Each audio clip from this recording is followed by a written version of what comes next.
सर्वप्रथम आप सभी को शुभ संध्या। कक्षा की शुरुआत करने की मैं घोषणा करता हूं।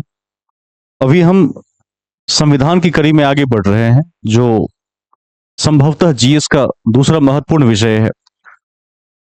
पिछले क्लास में हम सभी ने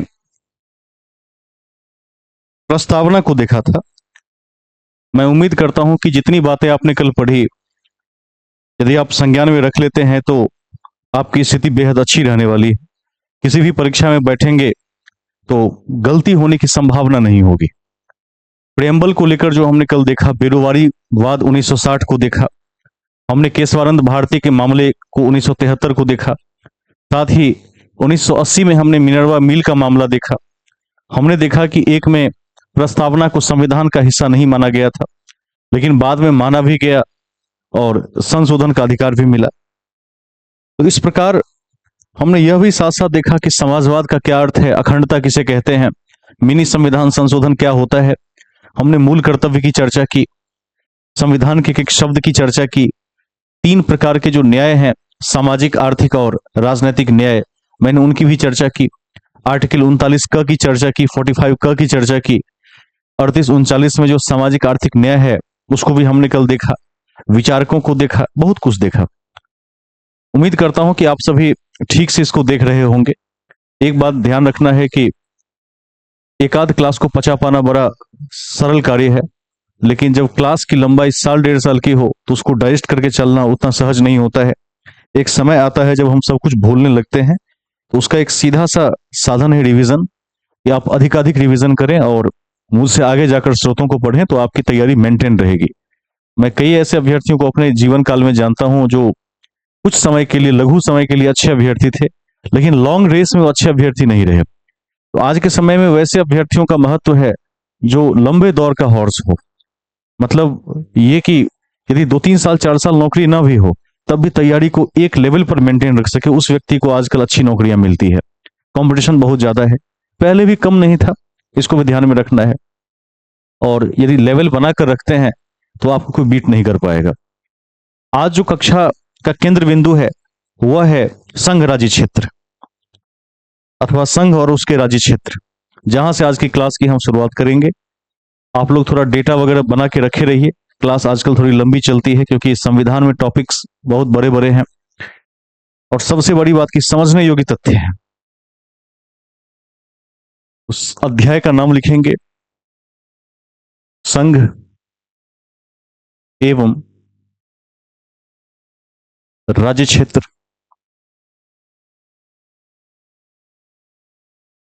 संघ एवं राज्य क्षेत्र,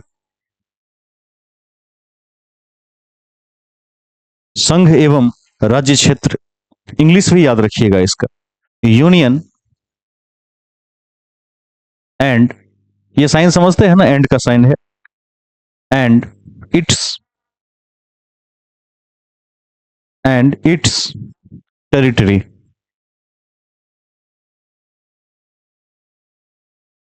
union and it's territory. Varun ji, Varun ji थोड़ा समय पर आ जाइए, क्लास छूटना नहीं चाहिए। एक एक शब्द महत्वपूर्ण होता है। आप अभी इस स्तर की कक्षा को यदि कहीं पकड़ेंगे तो उसके लिए आपको सीधा दिल्ली आना पड़ेगा, इसको ध्यान रखिएगा। तो थोड़ा समय उपस्थित हो जाना है। मेरे पास उस समय नहीं रहता है, अन्यथा मैं लगातार 5-6 घंटे की क्लास देने में भी सक्षम था, लेकिन कोई ऐसा मेरे पास समय ही खाली नहीं है, कोई स्लॉट जिसमें मैं उतना लंबा क्लास दे सकूं। खैर चलिए, 2.5 घंटे में, 2-2.5 घंटे में एक टॉपिक तो देख सकते हैं हम।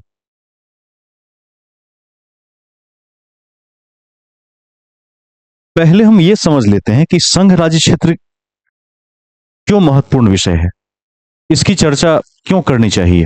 ठीक है, सबसे पहले ये देख लेते हैं। देखिए, इसका इतिहास ये है कि जब आप अंग्रेजों की विजय गाथा को देखेंगे तो अंग्रेजों की विजय गाथा एक दिन की नहीं है, उनकी विजय गाथा 100 वर्षों की है। कहां से कहां तक की है, कौन बता सकता है? तब तक थोड़ा चाय पी लिया जाए और आप लोगों से प्रश्न उत्तर भी कर लेते हैं। अंग्रेजों की विजय गाथा भारत में कहां से शुरू हुई? 1757 से कि 1800? दोबारा। ठीक है, 1757 से। देखिए, जब अंग्रेजों ने युद्ध जीतना शुरू किया, वहां से लेकर 1857 तक की यात्रा में उन्होंने बहुत कुछ स्थापित कर दिया। आवाज आ रही है? थोड़ा माइक मैंने दूर कर लिया है। उन्होंने बहुत कुछ स्थापित कर दिया। आजकल मैं एससीईआरटी के प्रोफेशनल डेवलपमेंट प्रोग्राम में जाता हूं, तो मैंने कल भी कहा था कि वहां उच्च कोटि के विद्वान आते हैं, और उसमें भी कई लोग व्हाट्सएप विश्वविद्यालय से बहुत प्रभावित लोग हैं। ऐसे लोगों को मैं रडार पर लेकर चलता हूं। तो आज भी एक व्यक्ति ने कहा कि उसी समय से सबके साथ भेदभाव किया जा रहा है। एक व्यक्ति ने कहा कि नेहरू और गांधी से खराब कोई व्यक्ति नहीं था। मैंने पूछा क्या खराबी दिखी? कहा भगत सिंह को नहीं बचाया। ये सबको पता है देश में, व्हाट्सएप आने के बाद ये सबको पता है कि भगत सिंह को नहीं बचाया। ठीक है। फिर एक व्यक्ति ने कहा कि नेहरू की क्या क्वालिफिकेशन थी? उससे बहुत अधिक highly qualified doctor Rajendra Prasad थे, उनको देश का प्रधानमंत्री बनाना चाहिए था। बड़े बड़े विद्वान आते हैं, और सब कम से कम जो आते हैं मिनिमम वो एमएड लेवल के लोग आते हैं। कई लोग पीएचडी हैं उसमें, बड़े बड़े जगहों पर असिस्टेंट प्रोफेसर हैं, कुछ लोग अच्छे संस्थानों में कार्यरत हैं। तो मैंने कहा ठीक है।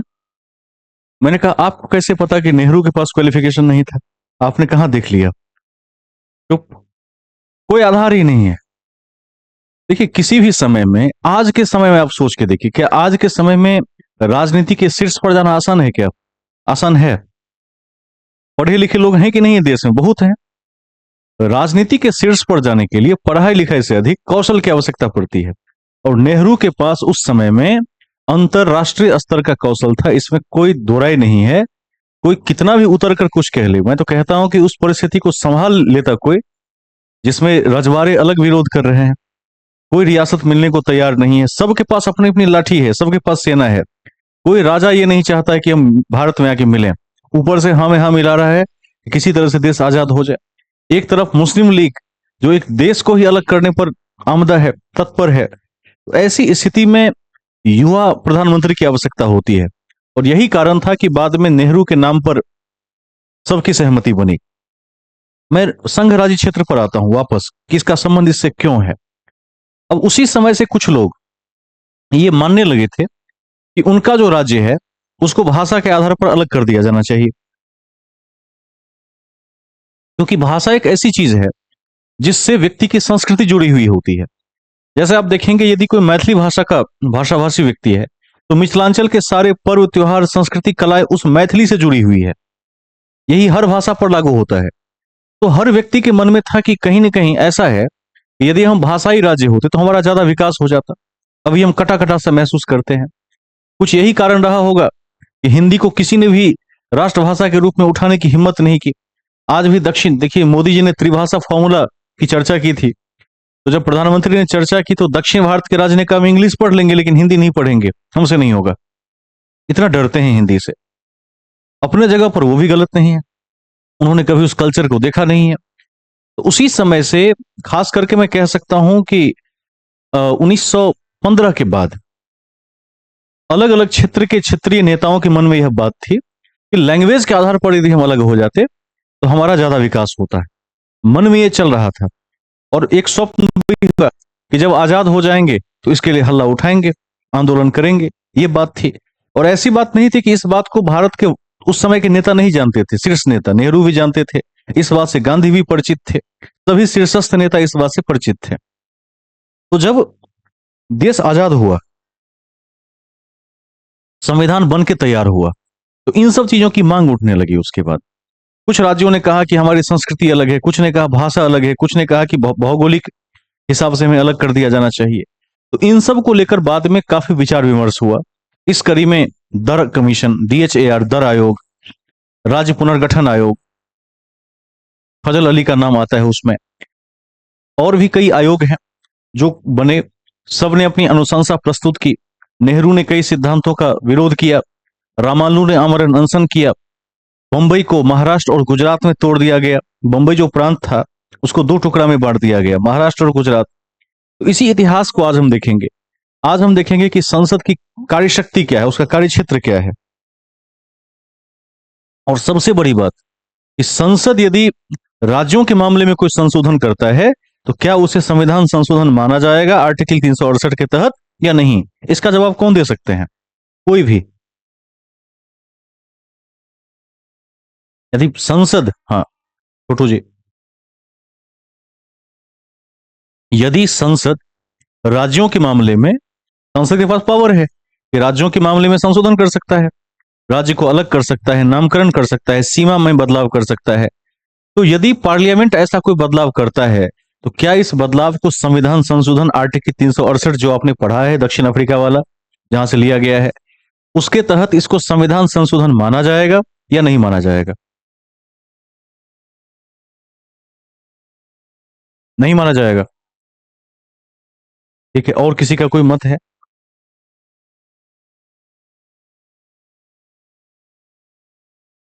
चलिए, इसको संविधान संशोधन नहीं माना जाता है। क्यों नहीं माना जाता है? तो इसलिए नहीं माना जाता है कि ये पहले ही पास हो चुका है, ये पहले ही संविधान में क्या है, पास है, ये रूल है। तो रूल को ही फॉलो कर रहा है, वो एक्चुअली कोई संशोधन नहीं कर रहा है, अवशिष्ट शक्तियों का प्रयोग कर रहा है। इसीलिए इसको कोई संशोधन नहीं मानते हैं। इसको ध्यान में रखना है। शुरुआत करते हैं। पहला पॉइंट लिखिए। देखिए, वर्तमान भारत में 28 राज्य और 8 केंद्र शासित प्रदेश हैं।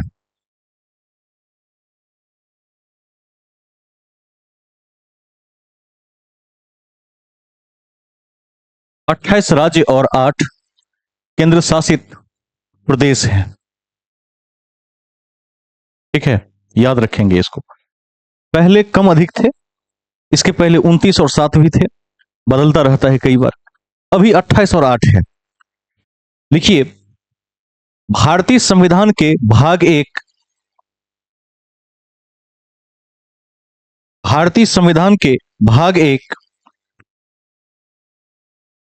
भाग 1 अनुच्छेद 1 से 4 के बीच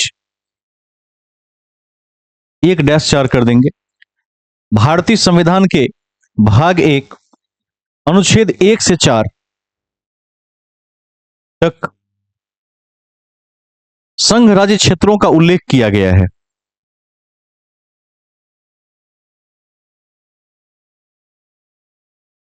जिसमें जिसमें भारत संघ को क्या कह सकते हैं? Union of India. कल भी बताए थे भारत संघ बनाम जो केसेस हुए थे, जिसमें भारत संघ ब्रैकेट में यूनियन ऑफ इंडिया तथा तथा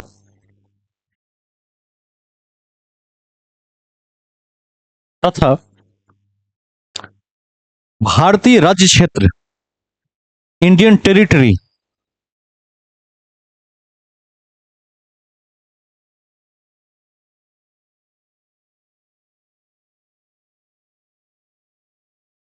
इंडियन टेरिटरी की चर्चा है।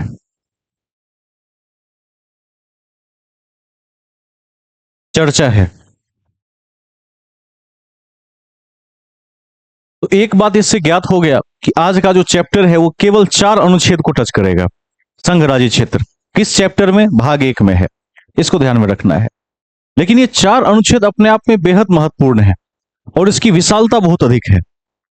लिखिए, अनुच्छेद 1, तीर का चिन्ह, आर्टिकल 1।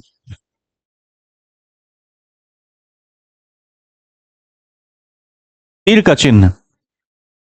लिखिए, भारत या इंडिया दोनों शब्द हैं हमारे देश के लिए। भारत या इंडिया राज्यों का संघ है। भारत या इंडिया राज्यों का संघ है। भारत या इंडिया राज्यों का संघ है।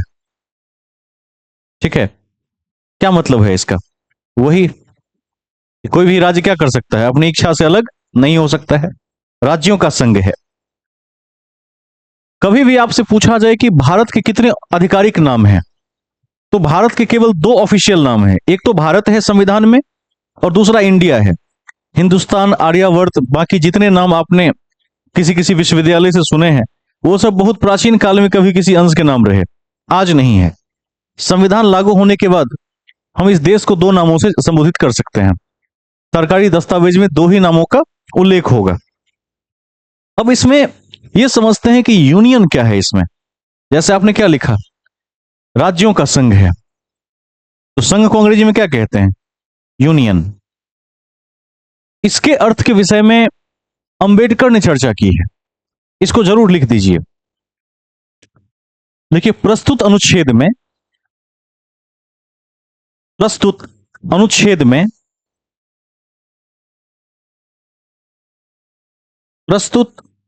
अनुच्छेद में यूनियन शब्द ब्रैकेट में संघ, प्रस्तुत अनुच्छेद में यूनियन ब्रैकेट में संघ के विषय में अंबेडकर ने कहा है, संघ के विषय में अंबेडकर ने कहा है, पॉइंट नंबर 1 करिए, कीजिए पॉइंट नंबर 1। अंबेडकर ने कहा है, पहला, भारत विभिन्न राज्यों के मध्य भारत विभिन्न राज्यों के मध्य किसी समझौते का परिणाम नहीं है। भारत विभिन्न राज्यों के मध्य किसी समझौते का परिणाम नहीं है। इसका क्या मतलब है? इसका वही मतलब है जो शुरुआती क्लास से हम चर्चा कर रहे हैं कि अमेरिका क्या था? राज्यों के मध्य समझौते का परिणाम था कि कोई भी राज्य स्वेच्छा से पहले अलग हो सकता था, बाद में कुछ अमेंडमेंट्स करके उसको संघवादी बना दिया गया। भारत क्या है? क्वासी फेडरल है, केसी व्हीयर के शब्दों में। न पूर्ण संघात्मक है, न पूर्ण एकात्मक है, दोनों के मध्य का रास्ता अपनाया गया है।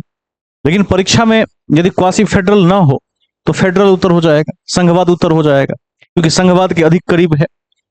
कल इसी कड़ी में हमने पढ़ा था कि जो भारतीय दर्शन है संविधान का, वह मार्क्सवाद और गांधीवाद के बीच का रास्ता है, लेकिन झुका किसकी तरफ हुआ है?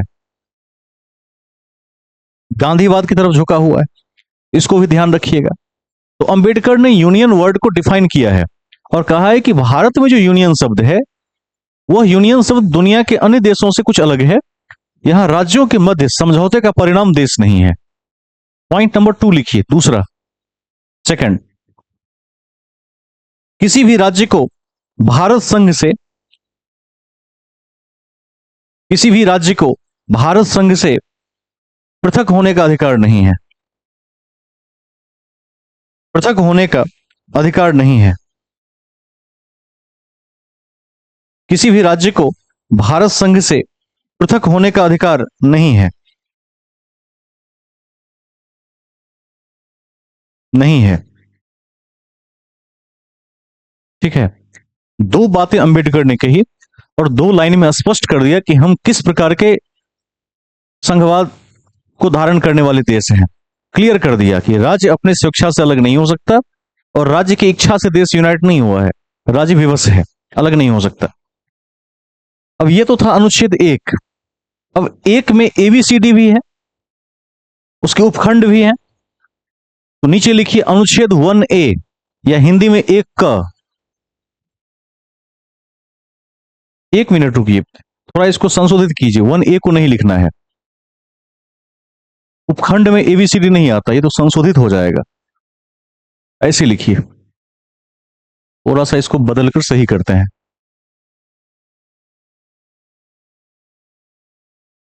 अनुच्छेद 1 का सेकंड उपखंड 2 लिखिए, 1 ब्रैकेट में 2, ये लिखिए, उसको काट दीजिए। 1 2, 1 2 का मतलब क्या हुआ? एक का दूसरा उपखंड। देखिए, राज्य और राज्य क्षेत्र वे होंगे, राज्य और राज्य क्षेत्र वे होंगे जो संविधान की पहली अनुसूची में राज्य और राज्य क्षेत्र वे होंगे जो संविधान की पहली अनुसूची में विनिर्दिष्ट हैं, विनिर्दिष्ट हैं।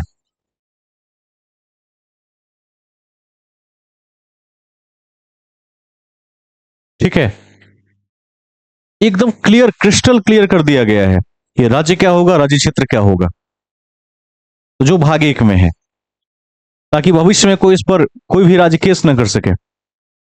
लिखिए अनुच्छेद 1 ब्रैकेट में 3 तीसरा खंड 1(3)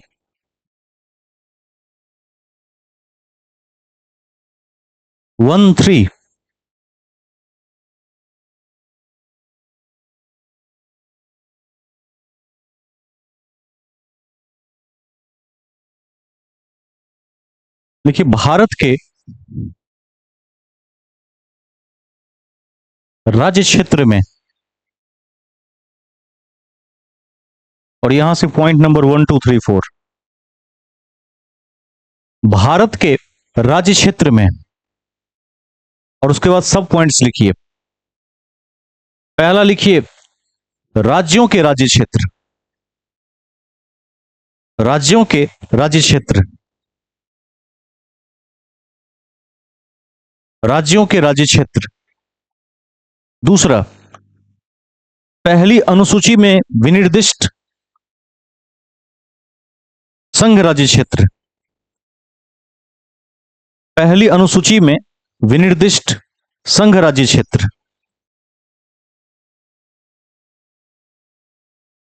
और तीसरा,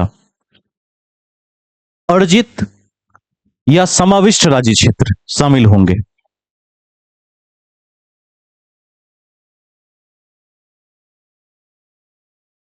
शामिल होंगे जैसे अर्जित क्या हो सकता है, जैसे युद्ध में जीतकर, संधि करके, तो उसको भारत का हिस्सा माना जाएगा। जैसे में लिखिएगा युद्ध में जीता हुआ क्षेत्र, युद्ध में जीता हुआ क्षेत्र, कॉमा, संधि या अध्यर्पण से प्राप्त क्षेत्र,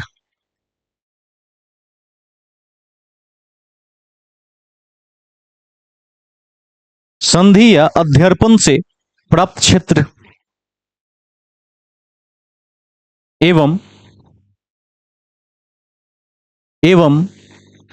स्वामी विहीन भूमि पर कब्जा से प्राप्त क्षेत्र, स्वामी विहीन भूमि पर कब्जा से प्राप्त क्षेत्र, और जिसका कोई मालिक नहीं हो, उस पर यदि भारत पहले पहुंच गया तो वो क्षेत्र भी आ सकता है।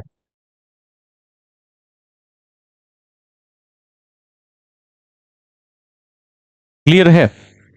तो जो पहला अनुच्छेद है भाग 1 में, अनुच्छेद 1, उसमें ये 3-4 बातें बड़ी इंपॉर्टेंट है। बहुत क्लियर कर दिया गया कि कोई भी राज्य अपनी इच्छा से पृथक नहीं हो सकता।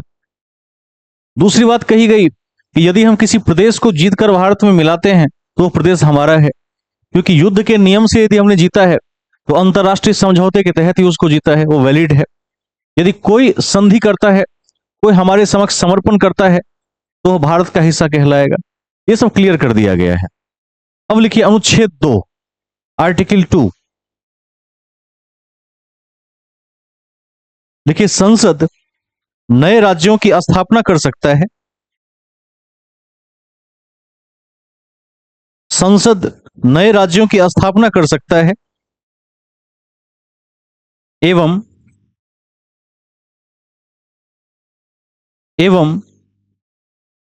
पूर्व से स्थापित किसी राज्य को भारत में शामिल कर सकता है।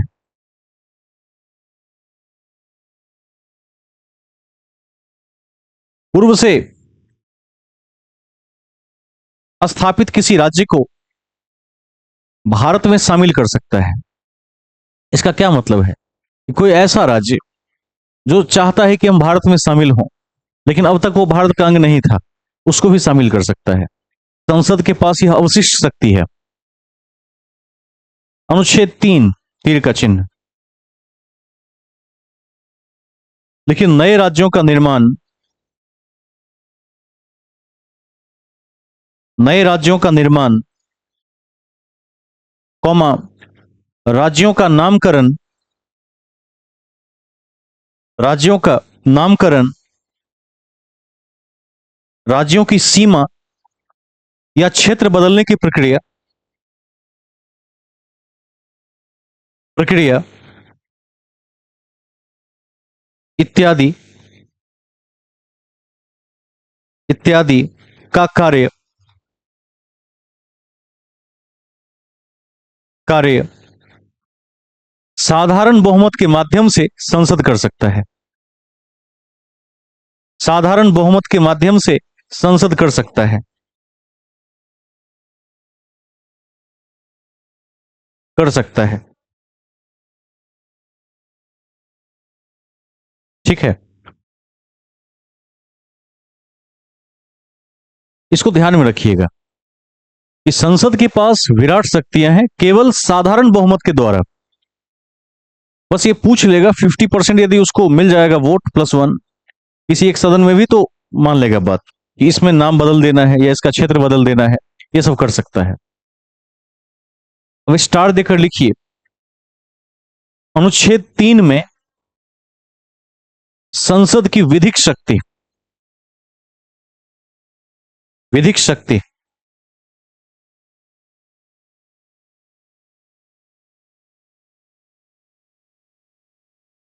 पहला, 3 बहुत बड़ा है, 3 में बहुत सारे पावर्स हैं।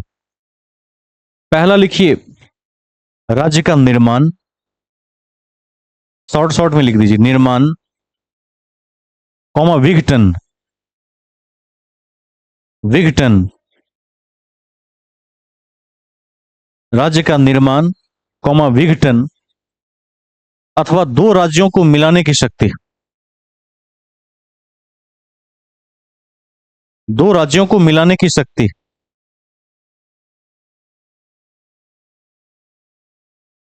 नेक्स्ट पॉइंट इसी में लिखेंगे, राज्य की सीमा को घटाने या बढ़ाने की शक्ति। क्षेत्रफल का भी यही मतलब है, राज्य की सीमा को बढ़ाने या घटाने की शक्ति। नेक्स्ट, राज्य के नाम परिवर्तन की शक्ति।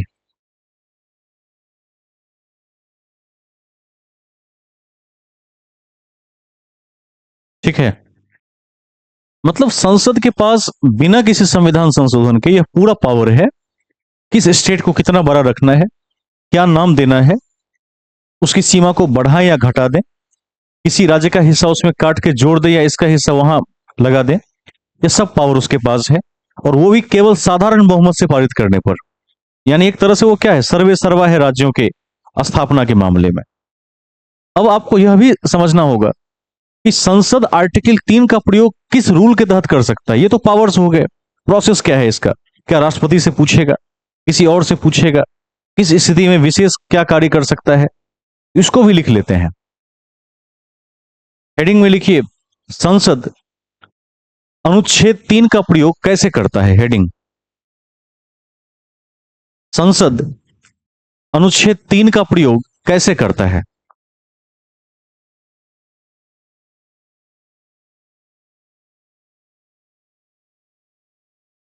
कैसे करता है। अब इसमें 4-5 बातें हो सकती है। जैसे सबसे पहला तो यह हो सकता है कि जब भी ऐसा कोई विधेयक आता है तो राष्ट्रपति से पूर्व अनुमति आवश्यक है इसके लिए, इसको याद रखना है। पहला लिख दीजिए, ऐसे विधेयक पर, ऐसे विधेयक पर संसद में प्रस्तुति के पूर्व, ऐसे विधेयक पर संसद में प्रस्तुति के पूर्व राष्ट्रपति की अनुमति आवश्यक है।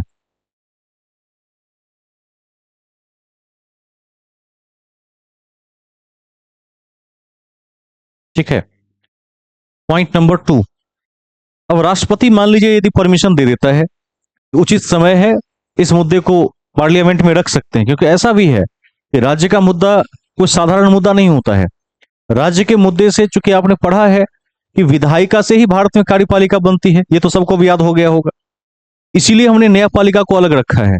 यदि हम विधायिका या कार्यपालिका में से न्यायपालिका चुनते तो अन्याय हो जाता, फिर तो सब कुछ क्या होता, वोट बैंक के अनुकूल ही फैसले होते। क्योंकि ऐसा कोई फैसला नहीं दे पाती सरकार जो फैसला उसके वोट को प्रभावित करता हो, तो न्यायपालिका अलग है। अब दूसरी बात क्या है कि जो संसद है, संसद मतलब राष्ट्रपति प्लस लोकसभा प्लस राज्यसभा, तीनों निर्वाचित। तो ये देखना पड़ता है कि किसी राज्य का मुद्दा यदि हम पार्लियामेंट में लाते हैं तो ये अभी उचित समय है कि नहीं है। जैसे सबसे ताजा उदाहरण है आर्टिकल 370 जम्मू कश्मीर। भारतीय जनता पार्टी ने उस पर फैसला तब लिया जब वो बहुत ही अच्छी स्थिति में थी, यानी पूर्ण बहुमत की स्थिति में थी। इसके पूर्व की सरकारें, जो गठबंधन की सरकारें हुई, उसने हिम्मत भी नहीं की। उसको पता था कि इस स्थिति में समर्थन खो सकता है, सरकार गिर सकती है, बहुत सारे फैक्टर होते हैं। इसको भी ध्यान में रखना है कि पूरे पावर की कोई सरकार होगी तभी वो इस तरह के विधेयक को संसद में पेश करती है। दूसरा नंबर क्या होगा, यदि पेश कर दिया, राष्ट्रपति ने परमिशन दे दिया पेश करने का, तो उसके बाद राष्ट्रपति संबंधित राज्य के विधानसभा या विधान परिषदों को सूचना भेजता है इसके रिगार्डिंग। इसको भी लिख दीजिए सेकेंड पॉइंट में। लिखिए, विधेयक से प्रभावित होने वाले, विधेयक से प्रभावित होने वाले राज्य अथवा राज्यों के, विधेयक से प्रभावित होने वाले राज्य अथवा राज्यों के, राज्य अथवा राज्यों के विधानमंडलों को राष्ट्रपति द्वारा विधेयक भेजा जाता है। राष्ट्रपति के द्वारा विधेयक भेजा जाता है, विधेयक भेजा जाता है, और इसकी समय सीमा भी राष्ट्रपति निर्धारित करते हैं। राष्ट्रपति निर्धारित करते हैं।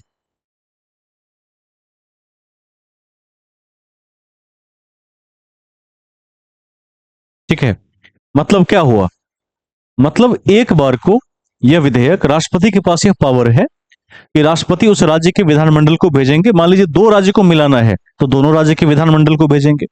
विधानमंडल जब मैं कहता हूं तो मैं विधानसभा प्लस विधान परिषद की बात कर रहा हूं। जहां एक सदनी व्यवस्था है, केवल विधानसभा है, तो विधानसभा को भेजेंगे। जहां द्विसदनी व्यवस्था है वहां विधानसभा के साथ विधान परिषद को भी जाएगा। ठीक है, इसमें राष्ट्रपति के पास ये स्वतंत्र पावर है, वो कितना समय देगा इसको पढ़ने के लिए, इस पर विचार करने के लिए। अब आपके मन में एक प्रश्न होगा कि राज्य को जब भेजेंगे, राज्य ने मना कर दिया कि हम नहीं मिलना चाहते हैं या नहीं अलग होना चाहते हैं या पार्लियामेंट का यह फैसला स्वीकार नहीं है, तो क्या होगा। तो मैंने पहले ही कह दिया है, राज्य को चाहे स्वीकार हो या राज्य को स्वीकार नहीं हो, यदि संसद चाहता है कि ऐसा हो तो राज्य कुछ नहीं कर सकता। अंतिम पावर पार्लियामेंट के पास है कि वो क्या चाहता है।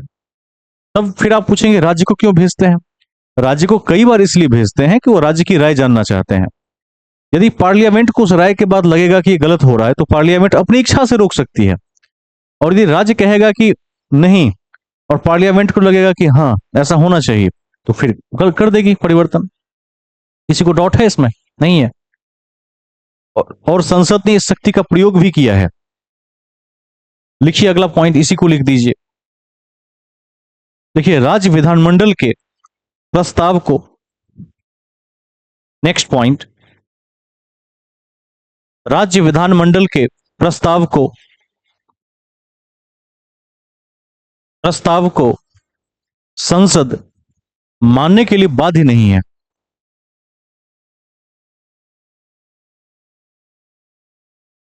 बाध्य नहीं है। ठीक है, मानने के लिए बाध्य नहीं है। क्लियर हो गया? समझना है ज्यादा यहां पर। कितने लोग समझ पा रहे हो, एक बार हाथ खड़े करें।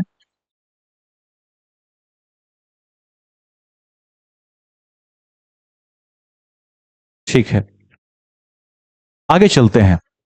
अब अगला मुद्दा क्या होगा यहां पर, नेक्स्ट क्या हो सकता है। एक क्वेश्चन यहां सिविल सेवा में पूछा जाता है, अन्य परीक्षाओं में भी पूछा जाता है कि संसद अनुच्छेद 1 से 4 तक यदि किसी पर भी कोई नया नियम पास करती है कि ये राज्य बदलेगा, इसका नाम बदलेगा, परिवर्तन होगा, क्षेत्रफल बढ़ेगा या घटेगा, कोई भी राज्य के विषय में निर्णय लेती है तो किस बहुमत से पारित होगा? वेरी गुड, साधारण बहुमत से। इसमें विशेष बहुमत की कोई आवश्यकता नहीं है, और बहुमत 3 प्रकार के होते हैं, लिखवा दिया है पहले, याद है कि नहीं? बहुमत देख लीजिएगा, लिखवा दिए हैं। तो संसद केवल, यदि संसद का मूड बन जाएगा, संसद मतलब संसद को व्यक्ति नहीं है, संस्था है, इसमें 3 बड़े अंग शामिल हैं, याद रखिएगा। तो पार्लियामेंट को ऐसा लगेगा तो केवल साधारण बहुमत के माध्यम से उपस्थित सदन में इसको पास करवा लेगी। लिख दीजिए, देखिए, को यह प्रस्ताव संसद को यह प्रस्ताव साधारण विधेयक के माध्यम से पारित करना होता है, पारित करना होता है। वेरी वेरी इंपॉर्टेंट, कर लीजिए। बगल में लिखिए विशेष विधेयक, उसको काट दीजिए ताकि याद रहेगा, ये गलत है।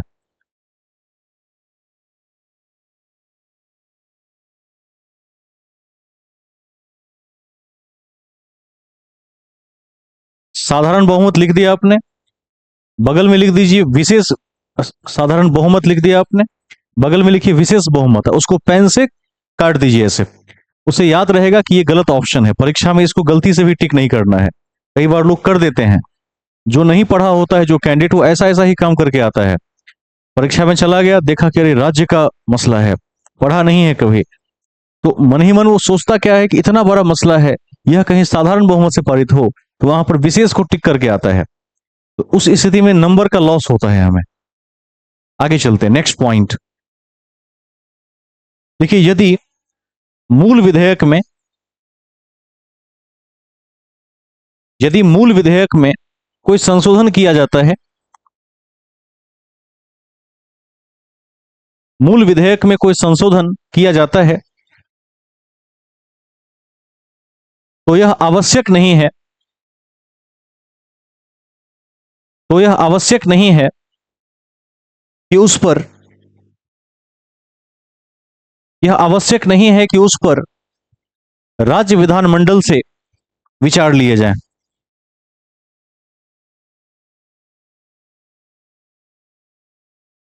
यह आवश्यक नहीं है कि राज्य विधानमंडल से विचार लिए जाए, समझ लीजिए इसको। यदि कोई मूल विधेयक है जहां लगता नहीं है संसद को कि यहां राज्य से पूछने का कोई तुक बनता है, सीधा सीधा उसको एकदम क्लियर ग्रीन लाइट दिख रहा है, हरी बत्ती दिख रही है कि यहां पर तो करना ही है, तो राज्य से कुछ नहीं पूछेगा। मतलब कुल मिलाकर राज्य की भूमिका क्या है? गौण है, जीरो है इसमें, ठीक है। समय सीमा की बात मैंने की कि राष्ट्रपति के पास यह पावर है कि राष्ट्रपति विधानमंडल को एक टाइम लिमिट दे सकता है, जैसे 1 महीने का, 6 महीने का, 3 महीने का, आप विचार करके अपना प्रस्ताव बताइए। राष्ट्रपति इस समय सीमा को बढ़ा भी सकता है, घटा भी सकता है, और राष्ट्रपति के पास यह पावर है कि यदि उस राज्य विधानमंडल ने तय समय सीमा में कोई प्रस्ताव नहीं भेजा, तो राष्ट्रपति पार्लियामेंट को बोल देगा कि आपकी जो मर्जी है वो कर लीजिए, राज्य से दोबारा नहीं पूछना है, ठीक है। इसको भी लिखवाने की आवश्यकता पड़ेगी या याद रख लेंगे? लिख दीजिए, एक लाइन में लिख दीजिए। लिखिए, यदि निर्धारित समय सीमा में, यदि निर्धारित समय सीमा में, निर्धारित समय सीमा में राज्य विधानमंडल अपना विचार नहीं बताता है,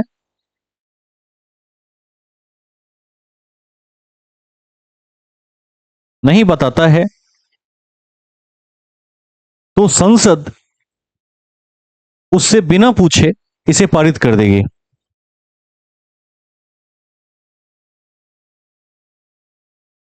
पारित कर देगी, इसको याद रखना है, पूर्ण अवशिष्ट शक्ति है उसके पास, ठीक है। यहां तक तो हम राज्य में थे कि स्टेट के साथ क्या क्या नियम है। आर्टिकल अभी किस में है? 3 में है। भाग कौन सा है? 1 है, ठीक है। अब यूटी के साथ क्या होगा, क्योंकि यूटी का प्रश्न अलग है। यूटी किसके कब्जे में है? यूटी मतलब यूनियन टेरिटरीज, केंद्र शासित प्रदेश, जिसकी संख्या वर्तमान में कितनी हो गई है? 8। तो 8 यूटी के साथ क्या नियम लागू होगा?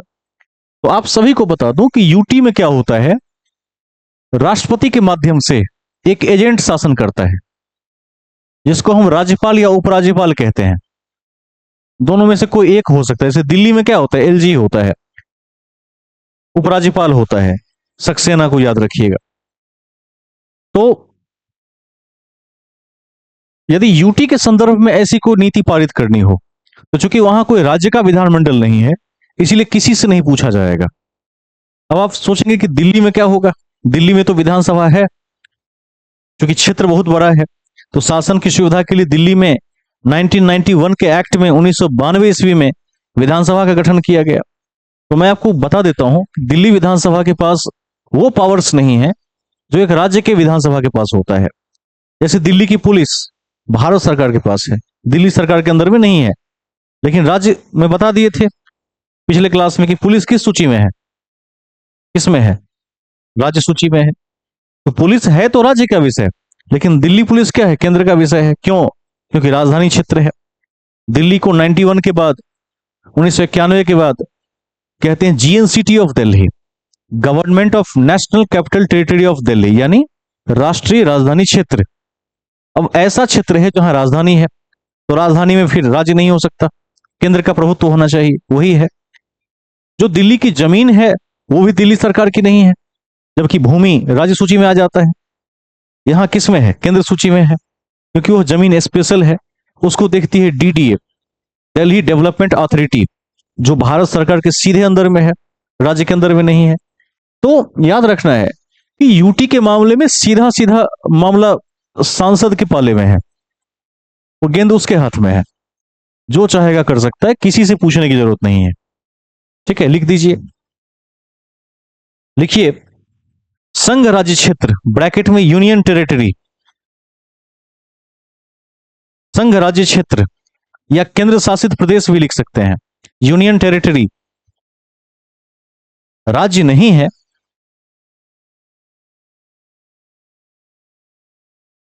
राज्य नहीं है, अतः उसका विचार जानने की संसद को कोई जरूरत नहीं पड़ती है।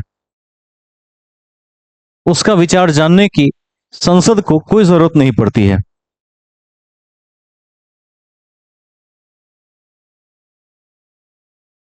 ठीक है, इसको ध्यान में रखना है। अब आपने देखा होगा, इसमें जम्मू कश्मीर का उल्लेख करना क्या है, नितांत आवश्यक है। आप सभी ने आर्टिकल 370 को पढ़ा है, जिसके तहत जम्मू कश्मीर को विशेष राज्य का दर्जा मिला था।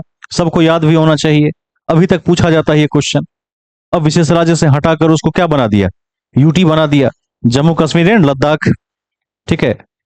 तो जब तक आर्टिकल 370 लागू था, तब तक क्या नियम था कि जम्मू कश्मीर चूंकि विशेष उपबंध वाला राज्य है, स्पेशल कैटेगरी का स्टेट है, तो जम्मू कश्मीर के संदर्भ में राज्य के नाम, सीमा या राज्य के संदर्भ में कोई भी परिवर्तन करना हो तो वहां के विधानमंडल से पूछना आवश्यक था। ठीक है, ये नियम था। लेकिन जब से क्या हुआ, अलग अलग कर दिया, तो अब पूछना आवश्यक नहीं है। अब इसलिए आवश्यक नहीं है कि अब किसके कब्जे में है, सीधा सेंट्रल गवर्नमेंट के कब्जे में है, उसको यूटी बना दिया है। लिख दीजिए। लिखिए, जब तक धारा 370 में, जब तक धारा मतलब अनुच्छेद, जब तक धारा 370 में जम्मू कश्मीर एक विशेष राज्य था, जब तक धारा 370 में जम्मू कश्मीर एक विशेष राज्य था, विशेष राज्य था, तब तक, तब तक संसद को, संसद को राज्य के संदर्भ में कोई भी परिवर्तन करने के लिए, संसद को राज्य के संदर्भ में कोई भी परिवर्तन करने के लिए राज्य के संदर्भ में कोई भी परिवर्तन करने के लिए जम्मू कश्मीर विधानमंडल से जम्मू कश्मीर विधानमंडल से अनुशंसा लेना अनिवार्य था। अनिवार्य था।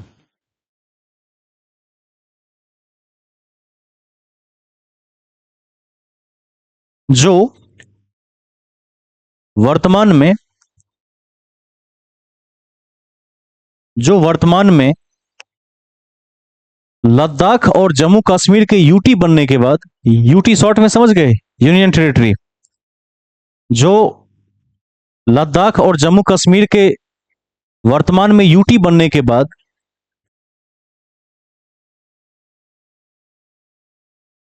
समस्त शक्तियां केंद्र के हाथों में आ गई है।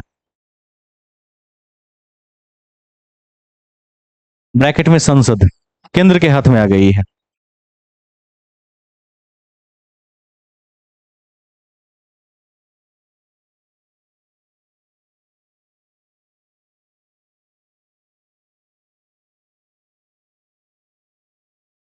ठीक है, यहां तक किसी को डाउट नहीं होना चाहिए।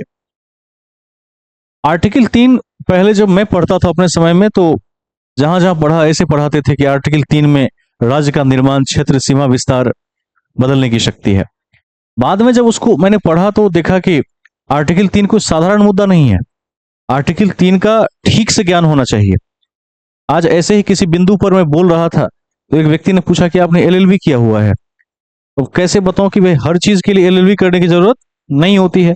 व्यक्ति अध्ययन के माध्यम से क्या कर सकता है, समस्त क्षेत्र को मजबूत कर सकता है। और आप सभी से भी कहूंगा कि जितने विषय हैं सारे विषयों को एक साथ मजबूत रखिए। हमारे देश में आने वाले 10 सालों में ये कंसेप्ट आया है कि एक विषय में स्टार बनना है। देखिए, एक विषय में जो स्टार बनता है उसकी प्रतिभा के सभी डायमेंशन कभी डेवलप नहीं होते हैं। लेकिन जो मल्टीपल विषयों में अच्छा होता है वह क्या हो सकता है, वो व्यक्ति दूसरों से क्षमता में बहुत आगे हो सकता है। वो किसी को मुकाबला में खड़ा नहीं होने देगा।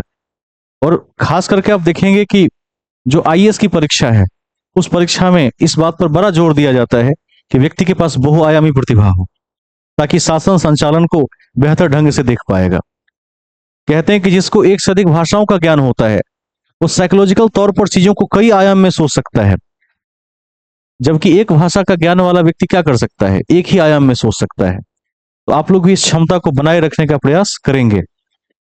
अब मैं आप सभी लोगों से एक प्रश्न पूछता हूं। भारत को तो हम सभी ने देख लिया। मान लीजिए ऐसा होता है कि किसी युद्ध के बाद या किसी संधि के बाद या किसी विवाद को सुलझाने के क्रम में भारत को जमीन का कोई टुकड़ा किसी विदेशी, किसी दूसरे राष्ट्र को देना पड़ता है। हो सकता है ना ऐसा कि मान लीजिए भारत बांग्लादेश के बीच जल संधि को लेकर एक विवाद चल रहा है बहुत लंबे समय से, और बांग्लादेश इस बात पर मान जाए कि फला हिस्से का जो जमीन है वहां का 100 एकड़ मेरा है, वो आप मुझे लौटा दीजिए। अब वाकई में मान लीजिए उसी का होता, या फिर पाकिस्तान के साथ ही ऐसी किसी स्थिति में भारत आ जाए कि भाई इतना टुकड़ा हमें दे दीजिए और इस साइड से आप ये जमीन ले लीजिए। तो ऐसी स्थिति में संसद के पास क्या शक्तियां हैं, क्या कर सकता है संसद, कौन बताएंगे? सोच के जवाब देना है, मैं आपके जवाब की प्रतीक्षा में हूं। कोई बता सकते हैं तो बताइए।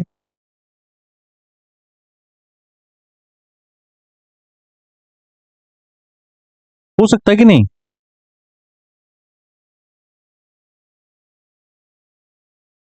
संसद क्या कर सकता है?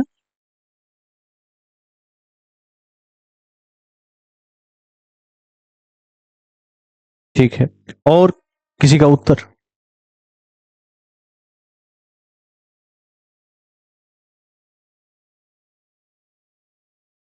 इस स्थिति में सुप्रीम कोर्ट ने एक क्लियर गाइडलाइन जारी किया है भारत में।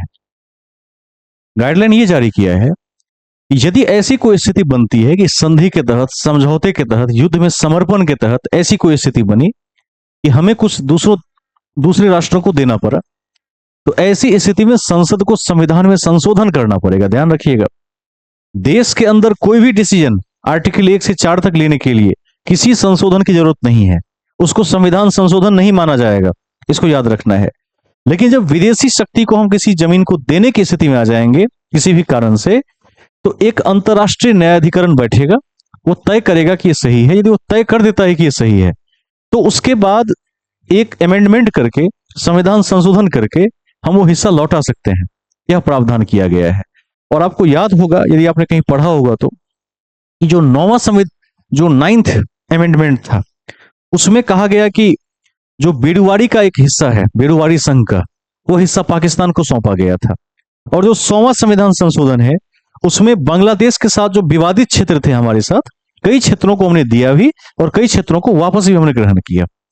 तो दो घटनाएं मैंने बताई। एक तो बेरुवारी संघ का जो कुछ हिस्सा था वो पाकिस्तान को दिया गया, तो उसके लिए 9वां संविधान संशोधन करने की नौबत आई।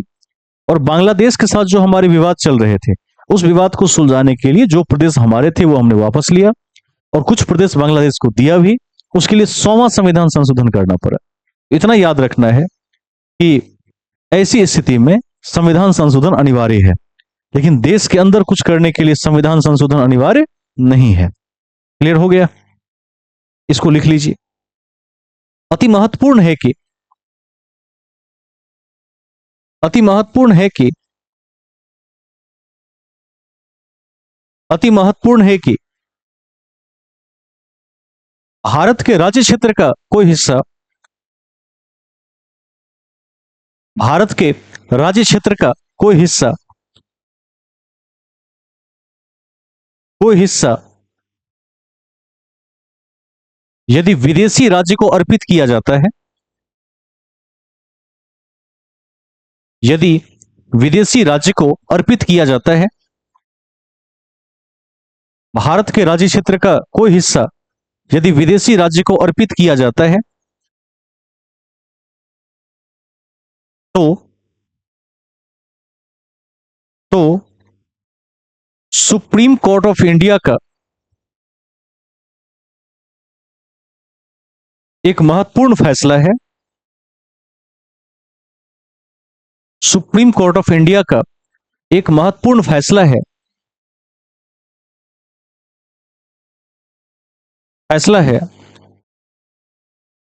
कि ऐसे विवादों को ऐसे विवादों को किसी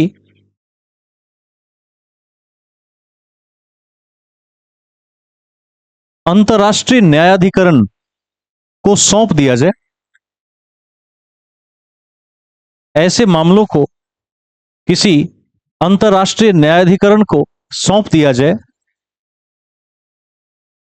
सौंप दिया जाए एवं एवं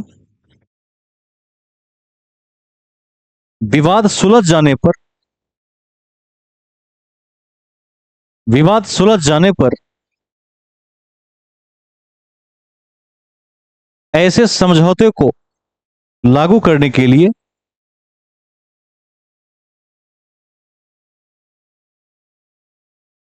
विवाद सुलझ जाने पर ऐसे समझौते को लागू करने के लिए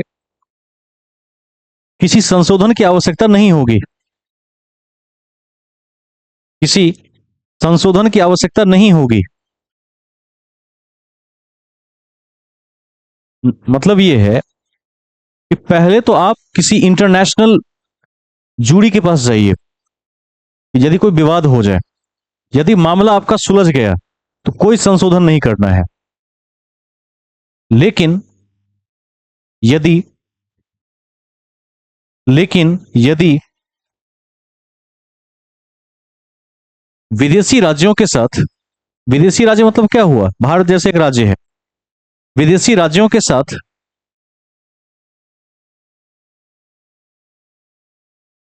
उस क्षेत्र का आदान प्रदान करना आवश्यक हो जाए,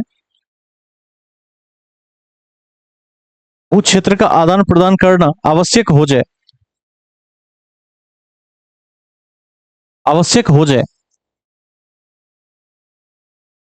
तो इसके लिए संविधान में संशोधन आवश्यक होगा। तो इसके लिए संविधान में संशोधन आवश्यक होगा। संविधान में संशोधन आवश्यक होगा। ठीक है, जैसे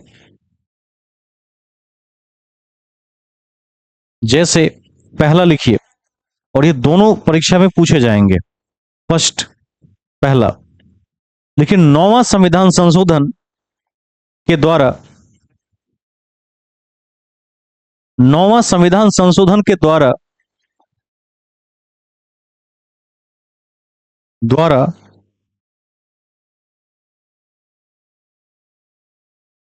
बेड़ुवारी संघ,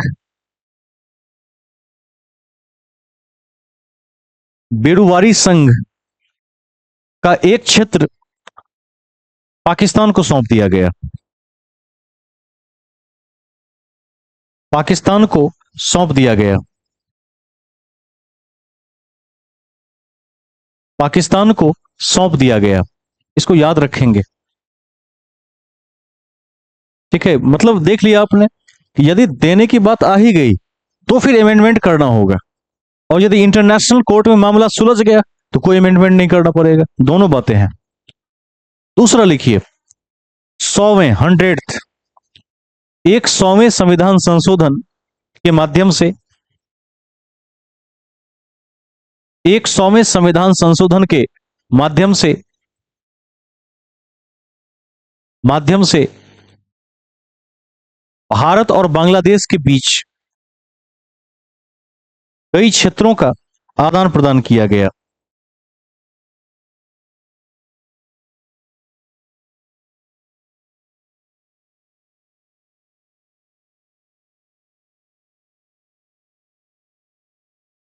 ठीक है, एकदम क्रिस्टल क्लियर हो गया होगा कि संसद के पास क्या क्या पावर्स हैं। सभी लोग एक बार लाइव मोड में आ जाइए, सामने रहिए ताकि थोड़ा दिखता रहे। किसी को कुछ पूछना हो इसके रिगार्डिंग तो आप पूछ लीजिए, और कोई प्रश्न मन में शेष रह गया हो तो। मैं समझता हूं कि इतनी बातें काफी है। अंतर्राष्ट्रीय न्यायाधिकरण का मतलब होता है कि इंटरनेट, या तो द हेग में अंतर्राष्ट्रीय न्यायालय का मुख्यालय है, द हेग चले जाइए, या किसी भी अंतर्राष्ट्रीय संस्था पर, या मान लीजिए यूएन पर ही भरोसा हो किसी पर, तो उसको मामला सौंप दीजिए कि आप इसको सुलझा दीजिए। एक तरह से ये कैसा है, जैसे गांव में कोई विवाद होता है तो आप क्या करते हैं, जिस 5 लोगों पर भरोसा है बुला लेते हैं कि नहीं बुला लेते हैं, तो जूरी है। तो उस तरह से इंटरनेशनल लेवल की यदि कोई संस्था हो, जैसे संयुक्त राष्ट्र है, जैसे अंतर्राष्ट्रीय न्यायालय है, द हेग उसका मुख्यालय है, तो इस सब को आप ये मामला सौंप सकते हैं। यदि वहां सुलझ जाता है तो ठीक है। ठीक है, अब हम चलते हैं आगे। एक नोट लिख दीजिए।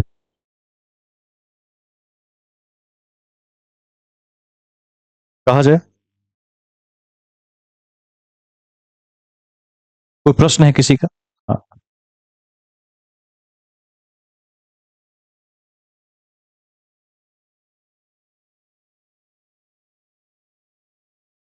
माइक थोड़ा पास ले लीजिए, थोड़ी और क्लियर वॉइस आएगी, वरना स्पीकर ऐड करना पड़ेगा मुझे। थोड़ी आवाज आपकी कम आ रही है। टाइप कर दीजिए, स्क्रीन पर दिख जाएगा, वहीं टाइप कर दीजिए एक बार, सामने दिख जाएगा।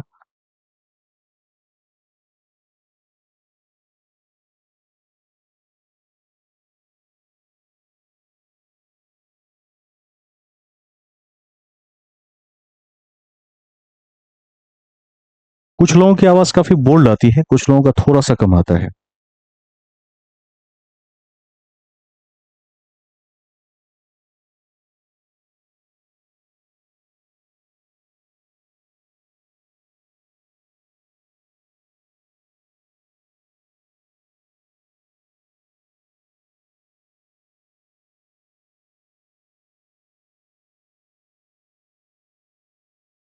गूगल मीट पर टाइप करने की व्हाट्सएप पर भेज दिया, एक बार बता देंगे आप कहाँ भेजा है?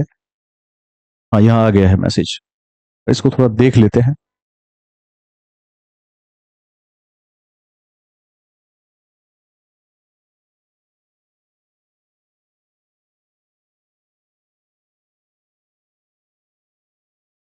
यूएन यदि बोले कि जमीन का कुछ हिस्सा दे देना जरूरी है तो क्या संशोधन आवश्यक है? नहीं है। कोर्ट का कोई भी फैसला होगा तो आवश्यक नहीं होगा।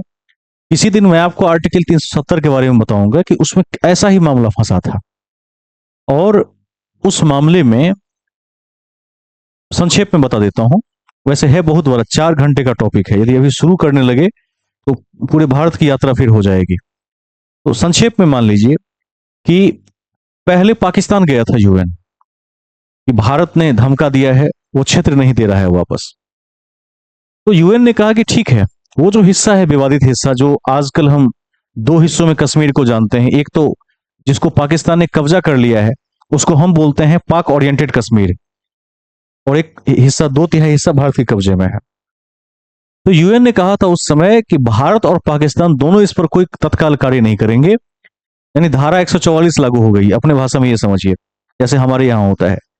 कहा कि पहले क्या होगा, पाकिस्तान उस क्षेत्र को खाली करे, पाकिस्तानी आर्मी आ गई थी वहां तक, पाकिस्तान उस क्षेत्र को पहले खाली करे, फिर वो मुझे सूचना दे, फिर मैं भारत को नोटिस जारी करूंगा कि वो भी उस क्षेत्र को खाली करे, उसके बाद फिर अगला वाद चलेगा, फिर देखा जाएगा वो क्षेत्र किसका होगा। तो न पाकिस्तान ने अपना आर्मी पीछे हटाया, न पाकिस्तान ने यूएन को इन्फॉर्म किया, न यूएन ने भारत को इन्फॉर्म किया। तो जिसकी आर्मी जहां तक पहुंच गई थी वहां तक कब्जे में है। तो भारत की आर्मी 2/3 हिस्से तक पहुंच गई थी, वो हमारे कब्जे में है, वहां से हमने सीमा घेराबंदी कर दी है। और पाकिस्तान की आर्मी उस तरफ से 1/3 में आ गई थी, तो 1/3 कश्मीर उस साइड बट गया और शेष भारत के पास आ गया।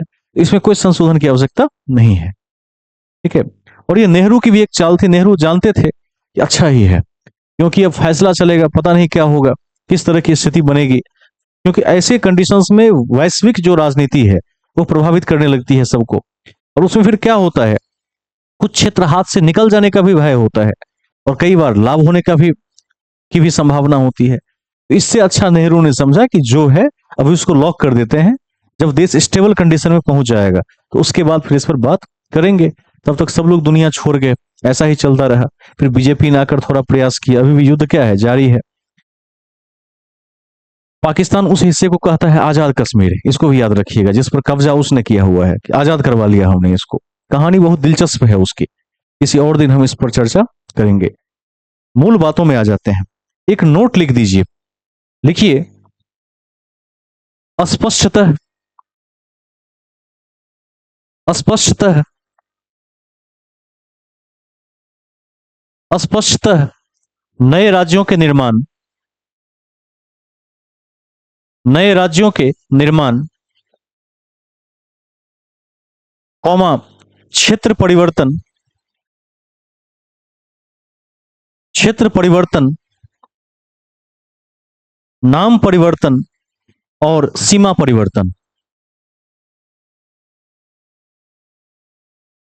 सीमा परिवर्तन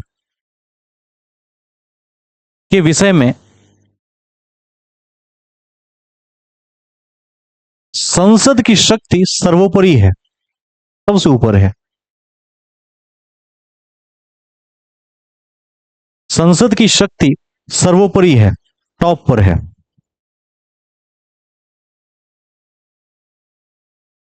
संसद की शक्ति सर्वोपरि है, ठीक है। एक ही बात कि पार्लियामेंट के पास अवशिष्ट शक्तियां हैं इस मामले में, वो किसी की नहीं सुनेगा, चाहेगा तो। अभी आपने देखा होगा कि योगी जी ने 1-2 साल पहले स्पीच दिया था हैदराबाद में जाकर, असुद्दीन ओवैसी के साथ बड़ा टक्कर रहता है, और भारत जैसे देश में ऐसे टक्कर को मीडिया बहुत बढ़ा चढ़ाकर दिखाती है, क्योंकि टेलीविजन रेटिंग पॉइंट बहुत ज्यादा मिलता है, टीआरपी जिसको कहते हैं। तो उन्होंने एक भाषण में कहा था कि यदि यहां सरकार बनी तो बहुत जल्द हैदराबाद का नाम भाग्यनगर होगा। क्यों कहा, किस ताकत पर कहा?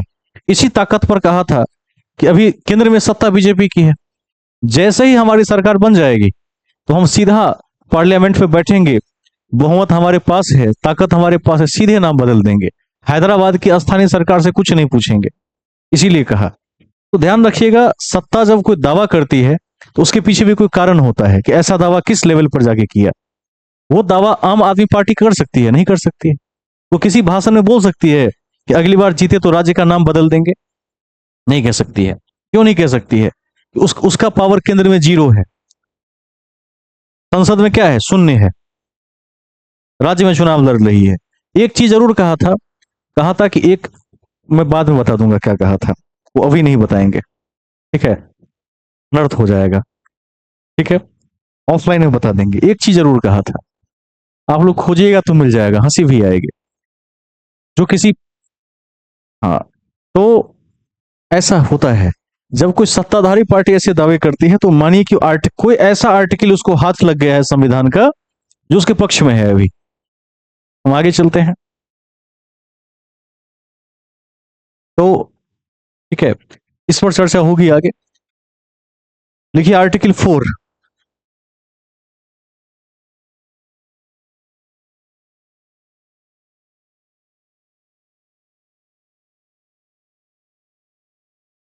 अभी आपने देखा होगा कि डॉक्टर विकास दिव्य कीर्ति को ऐसे ही भूल के कारण कोर्ट से समन मिला है राजस्थान में। देखा है कि नहीं देखा है? व्यवहारिक चीज की निकल गया मुंह से तो मिल गया समन। सरकारी कर्मचारियों को तो सबसे पहले मिलता है, क्योंकि सरकार में यदि काम कीजिएगा तो फिर सरकार की आलोचना नहीं हो सकती है, पक्ष लेना पड़ता है। तो ठीक है, आगे चलते हैं। आर्टिकल 4 को समझिए, ये क्या कहता है।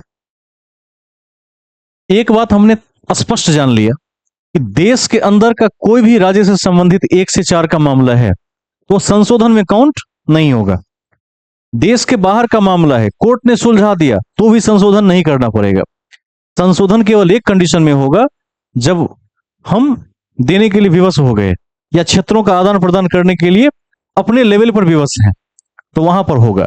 जैसे 9वां संशोधन और 100वां संशोधन, बेरुवारी संघ वीएस पाकिस्तान और भारत वीएस बांग्लादेश। अब 4 क्या कहता है, तो 4 को समझ लेते हैं। पहले अनुच्छेद 2 को समझिए। आर्टिकल 2 अभी आपने पढ़ा है और आर्टिकल 3 अभी आपने पढ़ा है। 2 में तो बेसिक बात है कि संसद संसद क्या कर सकता है, नए राज्यों की स्थापना कर सकता है।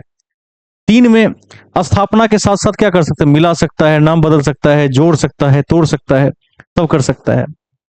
4 ये कहता है कि संसद के पास यह पावर होगा, यदि आर्टिकल 2 और 3 में कोई उपबंध जोड़ना हो, कोई और बात जैसे एबीसीडी करके क ख ग करके जोड़ना हो, तो वो संसद अपने विवेकाधिकार से कर सकता है, जो भी वो आवश्यक समझे।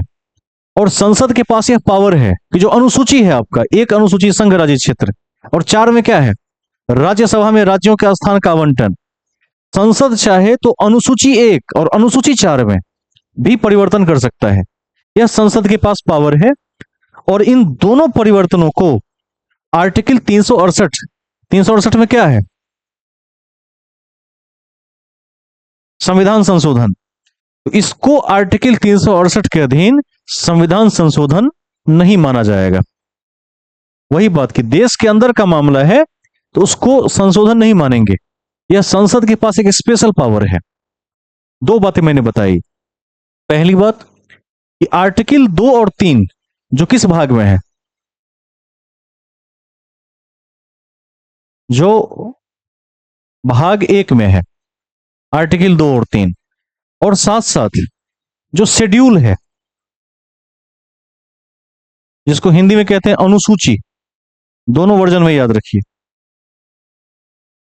अनुसूची 1 और 4 एक में संघ राज्य क्षेत्र और 2 में क्या है, राज्यसभा में राज्यों के स्थान का आवंटन।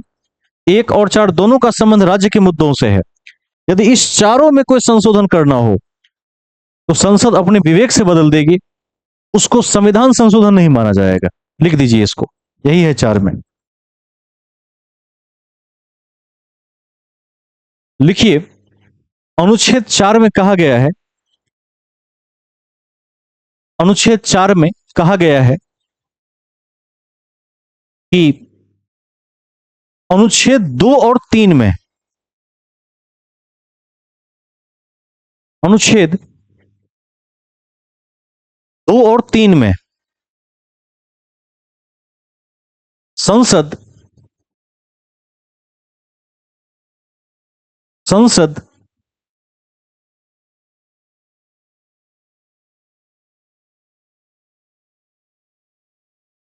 अनुषांगिक उपबंध को जोड़ भी सकती है और हटा भी सकती है। संसद अनुषांगिक उपबंध को जोड़ भी सकती है और हटा भी सकती है। ठीक है, जोड़ भी सकती है और हटा भी सकती है। साथ ही साथ ही अनुच्छेद 4 के तहत साथ ही अनुच्छेद 4 के तहत 4 के तहत अनुसूची 1 और अनुसूची 4 में संशोधन भी कर सकती है। अनुसूची 1 और अनुसूची 4 में संशोधन भी कर सकती है। संशोधन भी कर सकती है, जिसे आर्टिकल 368 के तहत संविधान संशोधन नहीं माना जाएगा।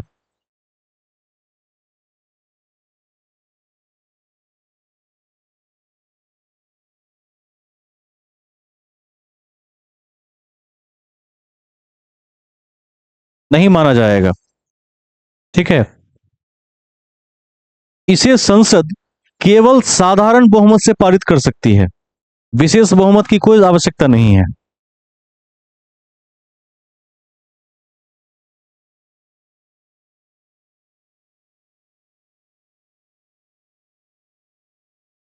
कोई आवश्यकता नहीं है।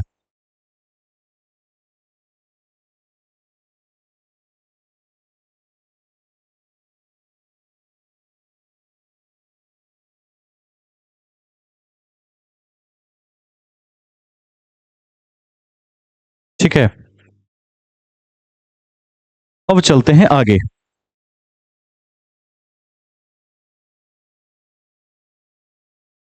हेडिंग में लिखिए, राज्य पुनर्गठन का इतिहास।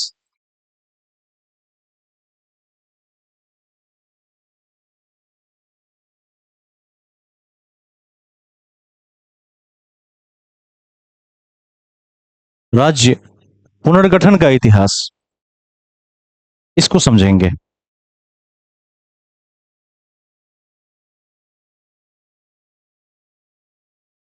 ब्रिटिश शासक जब इस देश में आए तो उन्होंने विदेशी शक्तियों को भी यहां से भगाया।